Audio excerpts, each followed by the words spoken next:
You ask Tiger to calculate. This deals with linear inequalities with one unknown. The final result is x equal or greater than 4. Let's solve it step by step. Swap sides.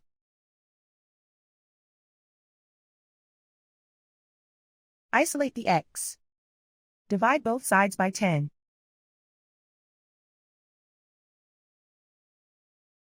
Simplify the fraction.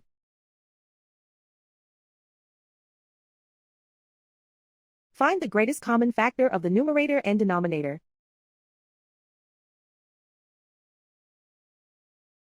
Factor out and cancel the greatest common factor.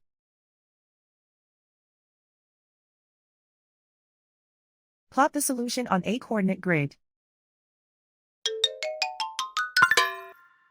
And so the final result is x equal or greater than 4.